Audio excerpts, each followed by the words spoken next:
Okay, guys, welcome back to another episode of Retronew here on YouTube. Today, I wanted to bring this to the attention for us retro collector fanatics. Um, Vinyl records, of course. 3 or 4 years ago, they started to make a comeback, and now they are selling so well that it's hard to, sell vinyl. This article from the New York Times goes on to explain how only 16% of the music sold were actually CDs. Today, everybody's downloading everything or watching it on YouTube, which of course this leaves the artist scrambling for, to get compensated for their work. Because as we all know, a lot of things around music, if it's not live, a lot of the sales from the CDs actually go to not only their managers, but go to the record company itself. In a lot of the cases, these are major corporations like Disney, Sony, Seagrams, what have you. And so they're scrambling. One of the ways they did this was bringing vinyl records back. It wasn't a renaissance of, oh, records sound better, so let's bring them back. It wasn't, I think, as you can tell, outside of Crosley, I think, the big major companies are not producing record players anymore. So this is a way for artists to make some of their money since CD sales are lagging. Downloads, again, which are cheaper now, are either going through subscription services or, and that's all going, all that money is going to, Pandora, Spotify, Apple, Google, a lot of your artists are resorting to YouTube channels to where they can put their music on there and at least they see some of the ad revenue to try to make up some of the difference. So they resorted to bringing back vinyl records for collector's items. So that way they can, again, remake some more money that, doesn't all go to the record label or it doesn't all go to some other source.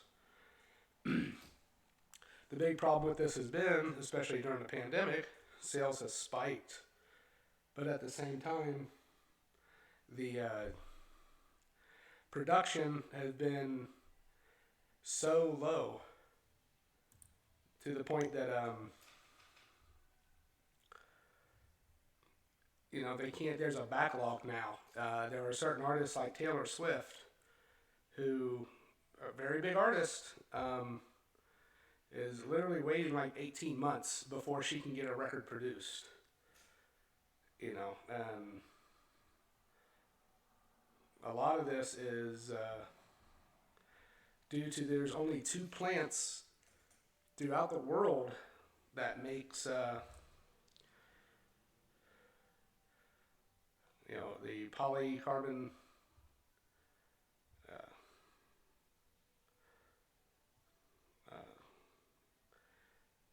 the polycarbon chemical that goes into making a vinyl record. And conversely, if you go to if you go back to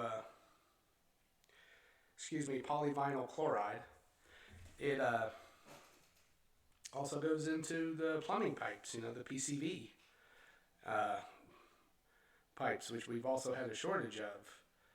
But a fire destroyed one of the only two plants in the world that makes the lacquer disc, which is essential for the part of the record making process.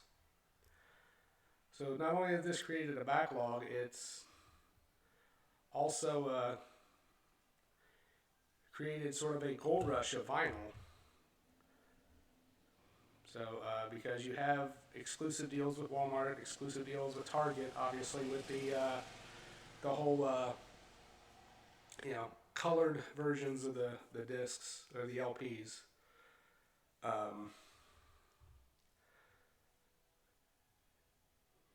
And another problem with these LPs too is they have to pay this plant $200 per LP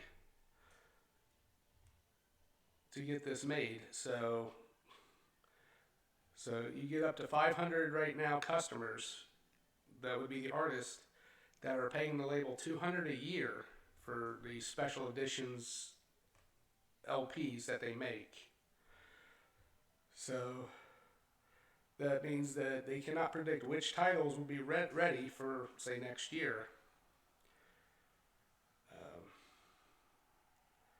And if you're a struggling artist or a smaller artist who wants to get in and try to get a record, you're going to be in big trouble because you're even behind the lines of stars such as Taylor Swift.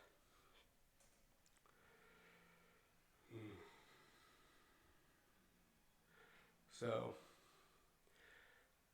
they a part of this cost too is they calculated 8 records with 5 minutes of music per side, cut 500 times each, would take 666. What an amazing number! 666 hours of work,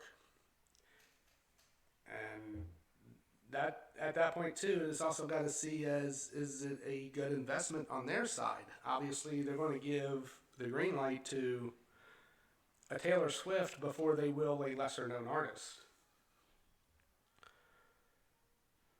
So, or even a lesser known label who are approaching wanting records.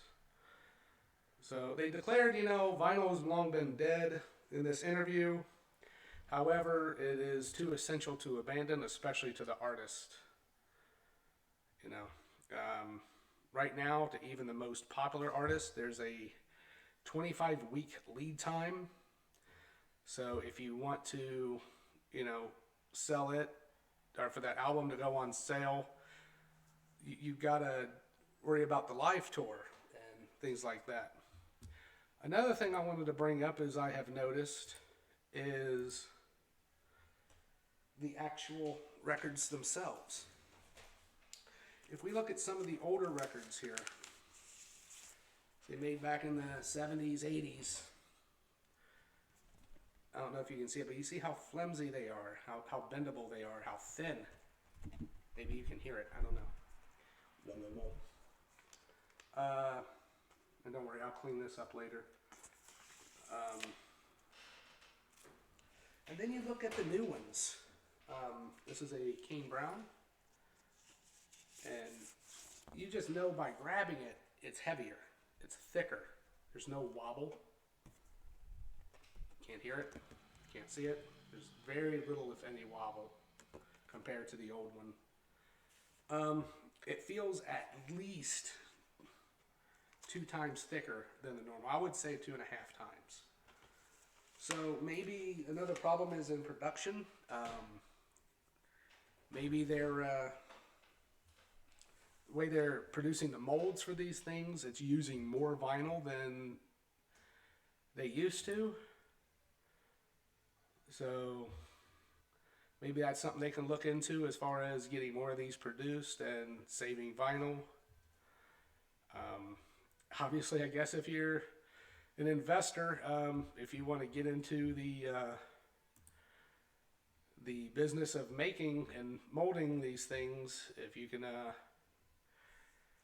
produce or come across some the polyvinyl chloride used in these things, you could be standing and making a lot of money right now.